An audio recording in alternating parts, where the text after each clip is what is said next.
Seguimos en el programa Rompiendo Barreras. Bueno, vamos a intentar darle paso a los protagonistas de este espacio hoy. Leyendo sin barreras. Están con nosotros Tini, Silvia y Arturo. Perdón, vamos a intentar darles paso. A ver, como siempre, cómo va la técnica. Tini, muy buenas. Hola, hoy no voy y vengo, estoy aquí. No, no, no, es verdad que la semana pasada no estuviste, es verdad. Perfecto, perfecto. Silvia. Hola, buenas tardes, ¿cómo estáis? Perfecto, perfecto.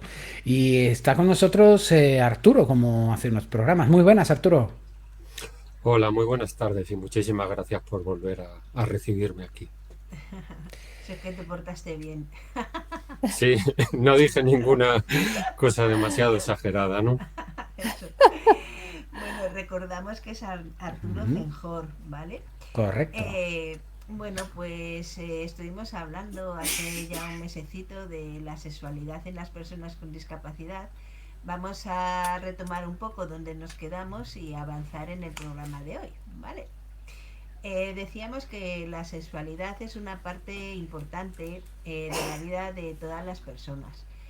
Todas las personas pues necesitan conocerse y aprender sobre su cuerpo, sus genitales, su sexualidad, aceptarse como hombre, como mujer, homosexuales, bisexuales, etcétera, etcétera, etcétera, y sentir que las demás personas les aceptan tal y como son y expresarse a gusto con la intimidad y las relaciones personales sin sentir que las conductas sexuales pues pueden ser obligatorias o son obligatorias.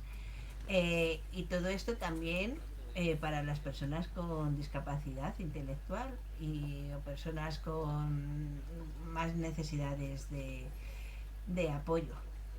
Eh, Nosotros en el programa anterior decíamos qué debíamos hacer con respecto a la sexualidad con personas con discapacidad intelectual porque bueno es el sector que Arturo y yo más dominamos, ¿no?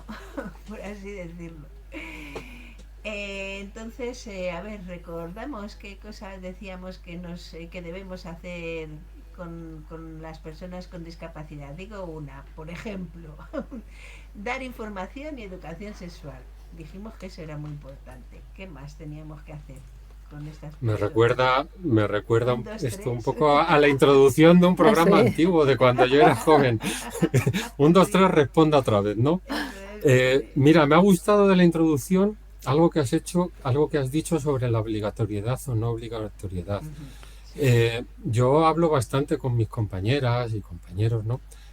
Que parece que hay una jerarquía en cuanto a los encuentros amatorios, ¿no? En cuanto a los encuentros íntimos entre personas y además es una jerarquía que nos viene impuesta a nivel social, de los medios de comunicación y todo. Hay un programa que, como es de la competencia, no vamos a citar, con un Ujú, presentador muy conocido en una cadena pública que una de sus preguntas ajá, clásicas es algo así sí, como el coito un punto, la sí. masturbación no sé cuánto y el petting no sé qué, ¿no? Ujú, Ujú. Y claro, esto es como un ranking, ya hay una jerarquía, ¿no? Eh, Penetrar se supone que está por encima que el encuentro con el otro, pero está por debajo que la masturbación con uno mismo, ¿no? ujú, Y eso no es verdad. Eso es una patata que nos quieren vender, pero no nos vale para nadie. Hace nada, justo antes de vacaciones estuve trabajando en Villaverde, en una entidad que me abrió las puertas y estábamos hablando de esto mismo, ¿no? Y era un grupo amplio de hombres y mujeres y había mujeres jóvenes de prácticas de integración social y de otras carreras, ¿no? Y este mismo discurso yo veía que también asentían y hacían así con la cabeza y tal, ¿no? Porque es verdad, porque ni a todas ni a todos nos apetece lo mismo a todas horas, ni en todo momento, ni de la misma manera. Así ujú. que eso de las obligatoriedades, del deber ser, quizás sea de las primeras cosas que deberíamos dejar a un lado. No, no solo hablando de las personas con discapacidad intelectual, sino Ujú. hablando de todo el mundo, ¿no? Decíamos, o decías, informar para conocerse, para aceptarse. Si es que me lo has dicho todo, casi todo. Se dejan muchas cosas. Poco puedo añadir. No, creo que las personas y también las personas con discapacidad intelectual o del desarrollo, lo que tienen que recibir es una información veraz, una información adaptada a sus capacidades y a sus necesidades, pero una información veraz. Eso de a una persona de 30 o 40 años, cuando sean mayor hablaremos de eso, o otro tipo de frases que se escuchan. Yo, por ejemplo, tengo en mente a una mujer que le dijeron que en 2150 o una cosa así, que si quería a partir de esa fecha se podía casar. Bueno, Madre Bien. mía. bien, bien, porque oye, todos necesitamos un horizonte de esperanza, ¿no? Un hacia Joder. dónde ir. Lo que pasa que igual se nos van un poco las fechas, Sí. ¿verdad? No le dijeron en qué vida, si se había, si había, si se había hecho en otra vida. Claro, Bueno, esto que comento como chascarrillo, a modo de ujú, casi de una broma, ¿no? O de una manera desenfadada, tiene una gravedad, jolines, estamos hablando Sí, sí. de la única vida que tiene esa mujer, ¿no? Mm. Porque es que no, dices tú en qué vida, es que no, todo apunta a que igual no tenemos más vidas que esta, o al menos que tengamos una cierta seguridad, estamos viviendo la vida que en este momento tenemos, ya está, ¿no? efectivamente. Así que eso, una información veraz, ajustada, adaptada a sus necesidades y también el crear espacios en lo que las personas, tanto las personas como las familias, incluso los profesionales, puedan, puedan hablar en confianza, puedan sentirse seguros y puedan expresar. Mi experiencia hablando con las personas es que hay mucha necesidad de comunicar, ¿no? En esta última acción que tuvimos allí en Villaverde, también salió el tema del porno, de la pornografía y tal. Y en el descanso de la sesión, porque a mí me gusta trabajar 2 horas y pico y hacer un pequeñito descanso, se me acercó una mujer con discapacidad intelectual de 40, 50 años y así con una cara de pícara y tal me dice, yo cuando mi abuela no me ve, yo veo porno, ¿no? Tenía esa necesidad de comunicarlo. También hablábamos antes de lo que nos llega desde los medios de comunicación y demás. Hay muchos imperativos que también nos caen, muchas prescripciones que igual no son todo lo ajustadas que deberían de ser, ¿no? Y esta mujer, yo no sé si era una confidencia o habíamos creado la suficiente confianza o simplemente quería de una figura externa que dije, bueno, no pasa nada por ver porno, tú Claro. tranquila, que no vas a ir por ahí, ¿no? Así que eso, espacios en los que la gente se pueda sentir segura y preguntar y ser escuchada y una información veraz y adaptada. Sí, yo Como añadiría, perdón, sí, sí, no, como básico eso, pero añadiría también que acabas de decir oportunidades, ¿no? Con esta mujer, pues tuvo la oportunidad, pues hay que darles oportunidades y a veces apoyos Mm. para, porque ellos a lo mejor no son capaces de expresarlo, pero la persona de apoyo que la conoce, pues lo va a hablar por ella y te va a decir, oye, pues, no sé, añado eso, no sé lo que pensáis.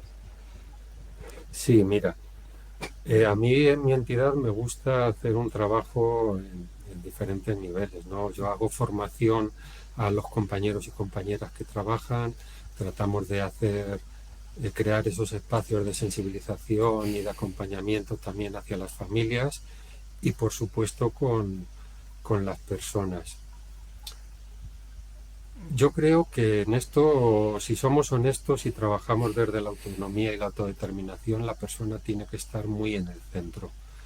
Y digo esto porque sí es verdad que en ocasiones hay ciertas dificultades a la hora de expresar, ciertas dificultades a la hora de manifestar, pero siempre hay alguna manera de comunicar. Y dejar todo en terceros, que yo entiendo que haya una buena voluntad y todo eso, corremos el riesgo de de opacar de alguna manera, de que dejemos de ver a la persona y empecemos a trabajar en las claves pues de la gente de apoyo que tiene a su alrededor, de la familia, de diferentes agentes, ¿no? A mí me parece fundamental y básico el tener a la persona en el centro, independientemente de sus necesidades de apoyo. Y sabemos que en nuestro sector hay personas con grandes necesidades de apoyo, gente que no tiene un lenguaje verbal, eh, mm, gente que tiene muchas dificultades. Con estas personas también tenemos que llegar y también tenemos que trabajar el tema de la educación sexual, ¿no? Pasa en ocasiones que trabajamos, yo no sé si lo hablamos la otra vez, desde la urgencia, ¿no? Desde aquello que nos llama la atención, aquello que surge en un momento dado, aquello que escandaliza y aquello que en muchas ocasiones lo primero que nos mueve es saber si ha habido un abuso o no ha habido un abuso, si ha habido un consentimiento o no, porque es verdad que estamos en ese contexto, vamos a decir, social, ¿no?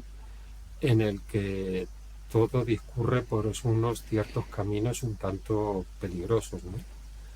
Pero bueno, decías tú, y voy a seguir con ese hilo, el acompañar la identidad y el acompañar la orientación, la diversidad en la identidad y en la orientación de las personas.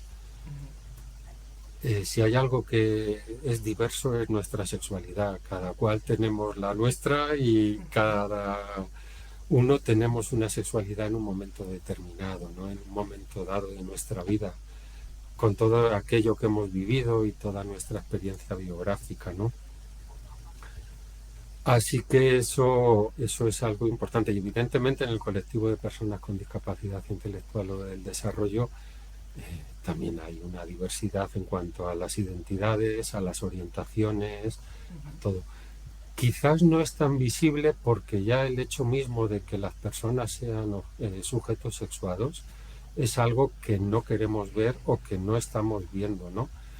Y si lo hetero, lo normativo, nos llama la atención, todo aquello que se sale de esa norma es casi como un terreno ahí que no queremos entrar.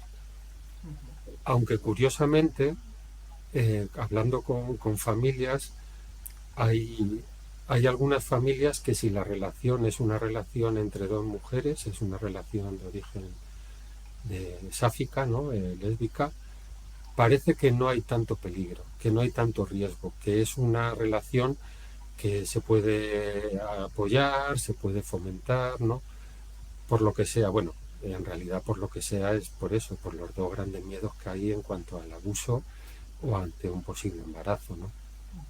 Y ese tipo de relaciones como que no son tan problemáticas. Hablamos de qué necesitan las personas con discapacidad intelectual y del desarrollo en el tema de la sexualidad. Pues yo creo que necesitan que haya un trabajo compartido, en cierta medida como hablábamos antes de empezar, ¿no? Es una tarea de las personas y sus familias, también es una tarea de las entidades, y cuando hablo de las entidades no estoy hablando de los profesionales de atención directa o la gente que está ahí apoyando en el día a día a las personas, sino también hablo de gerencias, direcciones, patronatos, fundaciones, superestructuras, ¿no? Que acompañan al tejido asociativo. Pero también hablamos de qué visibilidad se le da a nivel social, qué aceptación. Si hablamos de la maternidad y la paternidad de personas con discapacidad intelectual o del desarrollo, seguramente a nivel social haya un gran debate o una cierta polémica, ¿no? Al respecto. Y eso está ahí, tiene que ser un trabajo compartido en diferentes direcciones, ¿no? ¿Qué podemos trabajar y desde dónde? A mí en mi centro hay un par de ideas, ¿no? que cuesta trabajar y sobre todo cuesta mucho trabajar si no están compartidas con la familia, si no es un trabajo que se hace a la limón, ¿no? A la par. Y es el tema de la intimidad y la privacidad. Hay conductas, hay cosas que no pasan en los espacios públicos o al menos no deberían de pasar, porque no nos ayudan a la inclusión, ¿no? Y con el tema de la sexualidad y más si hay genitales de por medio y eso, pues o zonas erógenas como pueden ser los pechos, las nalgas, eh, como que se dan esas dos posiciones clásicas de es que no tienen otro sitio donde hacerlo, pobrecitos míos, que yo no creo que sea de ninguna manera el estar apoyando, acompañando, ¿no? O el, claro, es que están todo el día pensando en lo mismo y en cuanto surge la oportunidad. Es en cuanto surge la oportunidad, habría que verlo y hablarlo, ¿no? Mm. Por eso digo que trabajar dos conceptos o dos ideas como es la intimidad y la privacidad es algo que tiene que ser acompañado por las familias. En los centros es muy difícil trabajar el tema de la intimidad, eh, precisamente porque esos tiempos y espacios de intimidad se suelen dar en nuestra casa, en donde vivimos y estamos, ¿no? Ya sea con uno mismo o sea compartida. Claro, hablar de intimidad compartida con las familias, y utilizo el plural porque en este caso como mínimo hay dos familias, Claro. también es otro tema, pues que las familias necesitan ser apoyadas, ¿no? Si para la gran mayoría de familias cuando tienen hijos adolescentes o jóvenes, con mirar a otro lado, no saber o dejar Mm. hacer, ¿vale? En este caso, o en muchos de estos casos, lo que le estamos pidiendo a las familias es que además lo apoyen, es que tienen que estar ahí, tienen que poner de su parte y tienen pues igual que gestionar esos espacios de intimidad y esos tiempos y no es algo complicado. Porque esto de la sexualidad se trabaja y se conoce sobre todo en las relaciones y en la interacción. Eh, Podemos dar muchas clases teóricas, podemos, como pasa, yo cuando empecé recuerdo que, por ejemplo, para ver qué ropa era la adecuada en invierno, había fichas en las que coloreábamos los jerseys o las bufandas. Pues en sexualidad también podemos hacer esto, ¿no? Colorea qué partes te pueden tocar en público, qué partes no, qué son tal, pero en realidad todos hemos aprendido, lo poco o mucho que sabemos ha sido en esa interacción con los otros, ¿no? Con las otras personas.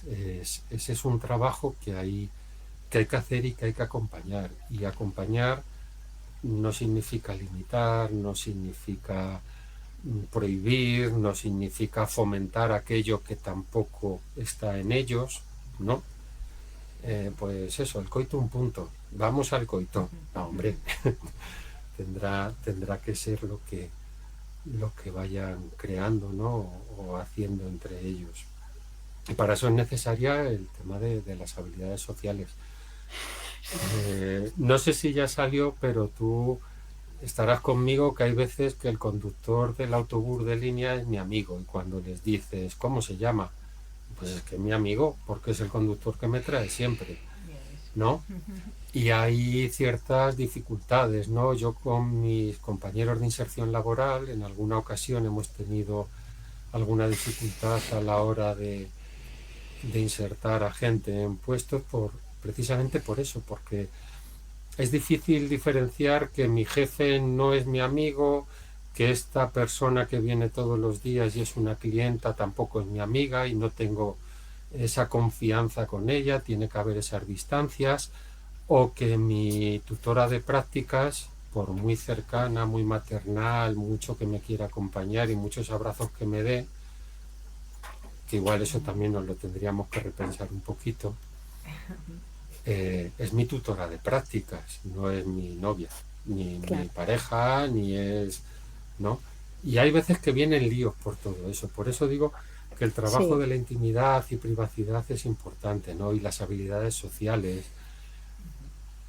A ver, si mi niño siempre ha sido mi niño, ha sido el peque, y es una persona ya cerca de los 30 años, aunque tenga síndrome de Down, pero es que es un hombre de 30 años, y cuando va a las fiestas del pueblo sigue siendo mi niño y todo el ocio que tiene o todo lo que hace es con papá principalmente o con mamá, pero en el pueblo, como es otro contexto, él puede salir, ir a la calle, pero no con gente de su edad, claro, porque nunca se relaciona con ellos, sino con niños y niñas de 12 años puede estar muy bien o puede ser el origen de un lío, ¿no? Mm.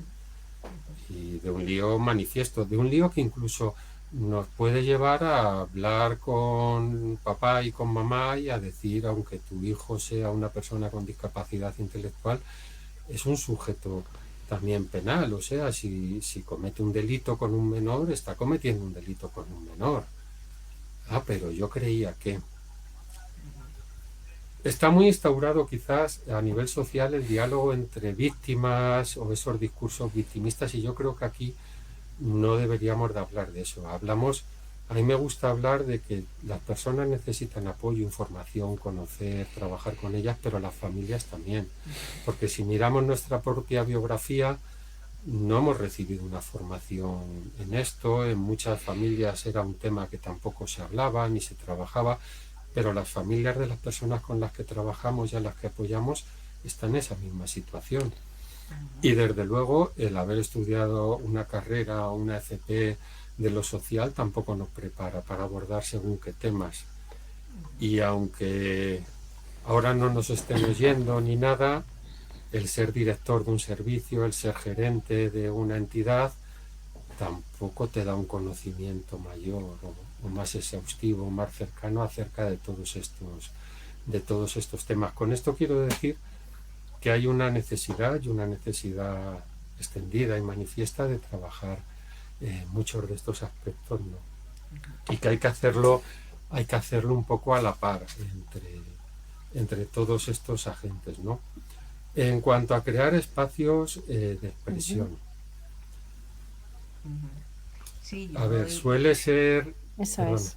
sí, no, di. suele ser habitual el que cuando nos llegan las cosas que pasan y suceden, sean porque ha habido alguna dificultad, algún problema, algún genital mostrado en según qué, o tocado en según qué contextos que igual no eran los que debían de ser. Y nuestra primera reacción suele ser la de eso aquí no, o la de mirar a otro lado, o la de esto no se te vuelve a ocurrir, o incluso con un cierto tono de pues vamos a tener que llamar a la familia, porque esto hay que hablarlo en familia, ¿no? Claro, no estamos creando espacios para que las personas con discapacidad intelectual los puedan habitar. Cuando nos movemos en contextos, cuando estamos en sitios en los que tenemos que dar explicaciones de aquello que somos y aquello que hacemos, es que estamos siendo constantemente cuestionados, ¿no? Tenemos que explicarnos constantemente. O sea, yo me dejo barba porque soy hombre, me tengo que dejar barba para contar. ¿Cuántas veces a las personas con discapacidad intelectual o en desarrollo no les preguntamos o ¿no?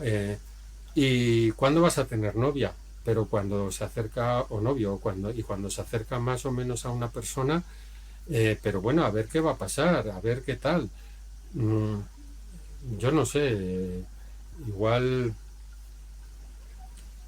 creo que lo de ser hospitalarios, lo de crear un contexto, un entorno, unas circunstancias, unos tiempos y espacios en los que la persona se sienta acogida y pueda expresarse y manifestarse tal y como es, parece que es buena idea, ¿no? Para que nos viva eso, acompañando esa sexualidad.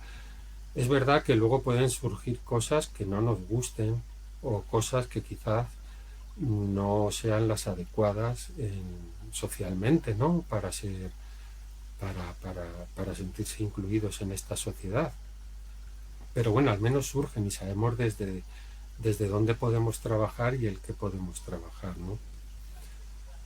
En los centros, y hablando de las personas con discapacidad intelectual, también pasa que hay ciertas urgencias en las últimas etapas de los centros educativos, ya cuando la persona empieza la adolescencia o empiezan aquellos primeros cambios, ¿no? Y tal.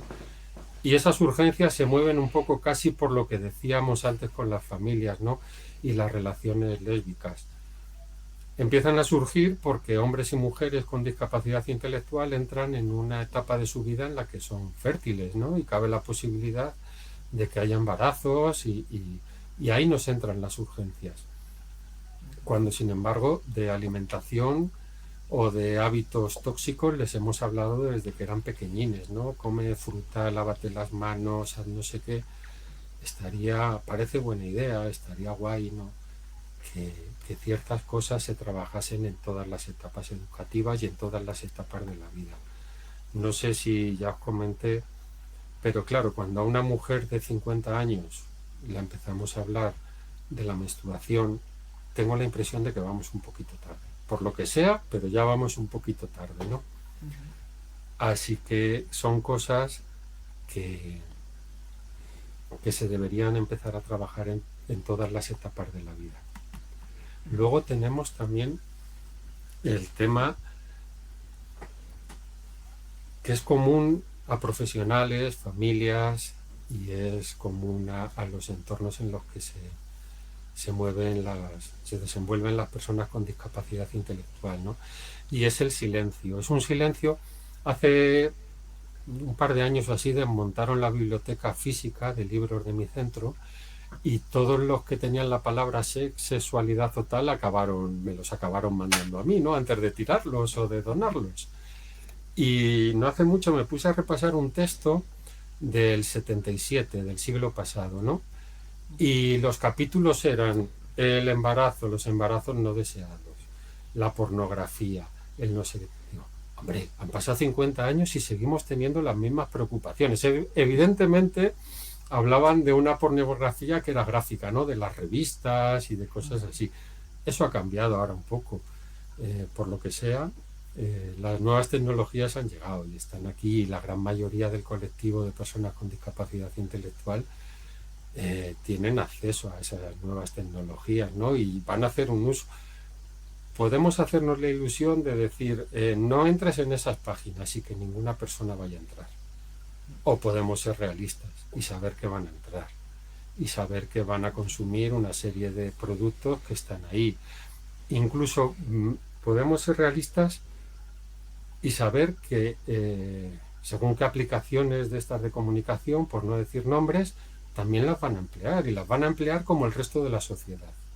Quiero decir que en un momento determinado un hombre con discapacidad intelectual le va a mandar una fotopolla a una mujer, y una mujer le va a mandar un desnudo de su cuerpo a otra mujer o a un hombre por redes, y eso va a estar ahí. O sea, no podemos decir esas cosas no pasan en nuestro colectivo, porque no seríamos realistas. Podemos entrar a acompañarles y a trabajar, ¿no? Con ellos, y podemos decirles, oye, pues mira, procura que no se te vea la cara, o que no salga un tatuaje si tienes, o que desde donde la hagas, pues que no se puedan identificar los libros o dónde están, ¿no? Porque igual ya saben quién eres. También les podemos hablar de que yo puedo recibir esa foto, pero es un delito que yo la difunda, ¿no? O que la vuelva a mandar. O igual que puede ser un delito que yo comparta con mis compañeros y compañeras de taller vídeos pornográficos, que son cosas que yo creo que podemos decir que no, pero que todos sabemos que pasan, ¿no? Claro. Por eso es algo que hablar, vuelvo al tema o al concepto de intimidad, es muy importante trabajarlo, porque eso pertenece a lo íntimo, no pertenece a lo prohibido, porque todos y todas en nuestros juegos con nuestras parejas o con quien nos gusta más o menos, ponemos según qué cosas. Las personas con discapacidad intelectual, aunque nos cueste verlo, también. Porque Totalmente. Perdón. No, También sí. son... Sigue, Dime, sigue, dime. sigue. No, yo te iba a preguntar, Arturo, por ejemplo, para esos padres, por ejemplo, que tienen, o que les dicen que su hijo tiene síndrome de Down, por poner un tipo de discapacidad, a veces ni ellos mismos saben cómo tratarlo, ¿no? Porque hablamos desde el nacimiento, desde la infancia, para empezar a no ir tarde, es decir, ya cuando tienes 30, 40 años ya eso es absurdo, ¿no? Pero desde pequeño, ¿cómo se puede empezar?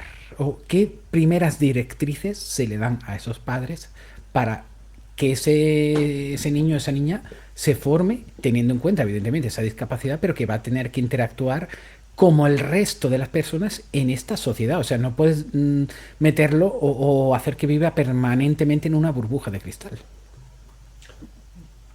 Cuando son pequeñitos, que los besen, que los toquen, que los abracen, que les quieran, que les mimen, que les consientan, que le jueguen con ellos, que las mismas cosas que se hacen con los bebés. Cuando son más mayorcitos, hoy día en el mercado hay cantidad de libros y de cuentos que hablan acerca de la intimidad, que hablan acerca de nuestros cuerpos, que van hablando incluso hasta la adolescencia, de lo que es la menstruación, de lo que es eyacular, de la gran diversidad que hay tanto en los cuerpos como en esas orientaciones, y tampoco hay que hacer una cosa muy diferente con el resto de hijos o hijas, si es que los hay en las familias, ¿no?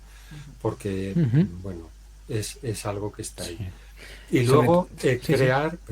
No, crear sí, en sí. las familias esos espacios de confianza en, en que las personas, y esto vale para personas con discapacidad intelectual o no, o sin ella, o vamos a decir que nos vale a todos, ¿no?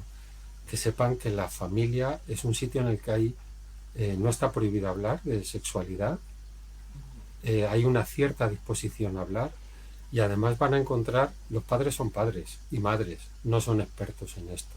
A mí me parece mucho más sincero que un padre o una madre diga, oye, pues es que eso que me estás preguntando no tengo ni idea, pero no te preocupes, me voy a informar o voy a preguntar o voy a ver y, y ya lo hablamos o ya lo vemos. ¿Qué me pasa a mí?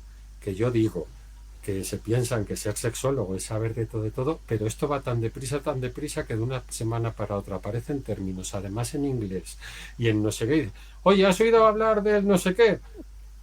Pues no, ¿no? Que hay veces que incluso tampoco está casi todo inventado, ¿no? Son cosas que les llamamos con un nombre nuevo a algo que lleva pasando toda la vida, ¿no? Mirad, hace mucho estaba creo que aún sigue estando y tal, una serie en televisión, Aquí no hay quien viva o una cosa así, ¿no? Que uno de los personajes era un vividor follador. O decía eso muchas veces, ¿no? Y toma Sí, la que se salchichón o avecina, no sé qué. sí. Y lo de Borderline, estamos hablando del personaje de Amador. Llamador. Bueno, no sé cómo se llamaba. Yo sé que una persona, un hombre con discapacidad intelectual, veía esa serie toda la tarde, y su forma de relacionarse, sobre todo con las compañeras del taller y en el centro, era así.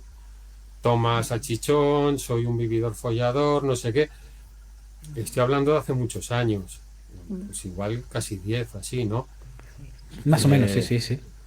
no sé si eso es algo apropiado a la hora de relacionarte con el otro, ¿no? O son unas habilidades que, que puestas en práctica nos sirvan para la inclusión. Yo cuando hablaba con esa familia, que me decían, es que, fíjate, es que tal, porque bueno, luego había también otras dificultades, ¿no? En el contexto familiar, si queréis, luego más Ujú. adelante lo podemos abordar. Yo les decía, pero es que este muchacho ve la televisión solo, no, Ujú. estamos allí. Digo, ojo, pues tenéis la Ujú. oportunidad ideal Ya. para dar pie a hablar y decir, oye, ¿tú ves que papá y mamá se relacionan así? ¿Tú ves Claro. que, no recuerdo cómo se llamaba la hermana, tu hermana y su pareja, su novio, eh, hacen esas bromas? Tú sabes que esto es una serie de ficción, que no es la realidad, que así los hombres y las mujeres no nos relacionamos, no nos vivimos los unos a los otros, ¿no? Y no pareció ser tan mal apoyo a la familia ni tan mal acercamiento, porque hemos seguido hablando y estas cosas las contamos a veces como anécdota, ¿no? Es que fíjate, porque era un poco lo que decíamos antes, ¿no? Las familias tampoco tienen por qué saber, nadie nos ha formado, no va con el embarazo ni con el proceso de ser papá y mamá a saber de todos los temas, porque además cada uno venimos de donde venimos. Y hay veces que situaciones que pueden parecer tan complicadas, se resuelven con eso, con un espacio dentro de la familia de confianza, con una disposición a hablar de los temas, ¿no? Y con una total sinceridad. Oye, si hay algún tema que me desborda o que yo no sé, no te preocupes, que ya me voy a informar y lo hablamos. Yo siempre hay una cosa que les digo a la familia. Digo, yo les puedo hablar de los genitales, del embarazo, de los métodos anticonceptivos, les puedo hablar de Eros, del amor, de muchas cosas. Pero lo que nunca voy a hacer va a ser darles unos valores que no son los míos, que no son los vuestros, ni tema de creencias religiosas, ni ideologías de ningún tipo, ni nada. Ese es un trabajo de la familia al que coordinados podemos acompañar, ¿no? No sé si lo hablamos en la otra, si en una familia de unas creencias religiosas muy firmes no puede haber un encuentro íntimo hasta después del matrimonio, pues bueno, chimpún, vamos a ver, yo no soy quien ni eso no lo vamos a trabajar desde ahí, ¿no? Hay que respetar a todo tipo de familia, claro. Eso es, claro. Claro, así que por eso es algo que de alguna manera pues cae en las familias, ¿no? Familias he tenido, yo recuerdo con mucho cariño a una mamá que venía con un problema muy grande porque su hijo más que con un problema, con una dificultad muy grande, ¿no? Su hijo con síndrome de Down, cabía la posibilidad de que tuviera un encuentro íntimo con una compañera, con penetración, con no sé qué, y no sabíamos el equipo ni nada por dónde iba a venir el tema, ¿no? O por dónde podíamos abordar. Y al final fue algo tan sencillo como que ella no se atrevía o no se veía capaz de enseñarle a su hijo a utilizar un preservativo. Que yo lo entiendo, porque es que, claro, yo me pongo en la situación de mi madre y no, a la pobre mujer tampoco la veo capaz de ponerse en esa, ¿no? Así que hay veces que surgen estas cosas, ¿no? Y las familias también necesitan ser acompañadas en todo esto. Sobre todo, yo creo que algo que tranquiliza a las familias, porque son mucho más capaces y tienen mucho más recursos de lo que puede parecer, es el saber que cuentan con una persona, un profesional, una sexóloga en los centros o alguien que se va a preocupar de esto y que les va a dar una respuesta, ¿no? Que igual luego no utilizan el recurso, que igual no están todo el día ahí y ellos gestionan, pero eso yo creo que les tranquiliza, al menos cuando yo he tenido un primer acercamiento con muchas familias, el primer momento es, pero esto existe, pues mira, qué bien, ya me gusta a mí saber de esto y tal, ¿no? Yo siempre les facilito mi WhatsApp y hay veces pues eso, que a los papis más jóvenes les mando algunos materiales que hay en la federación, ¿no?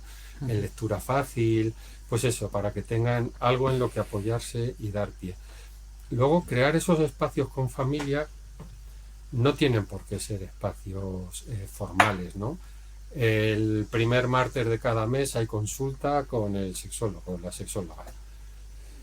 En mi entidad, pues, funcionan las charlas, los cafés informales, ¿no? Pues ahora creo, no sé si es en abril o mayo, tengo uno que ha organizado el área de familias, no sé qué familias van a venir, ¿no? Evidentemente tengo la confianza de todas las que vengan van a ser lo que yo llamo familias pro, ¿no?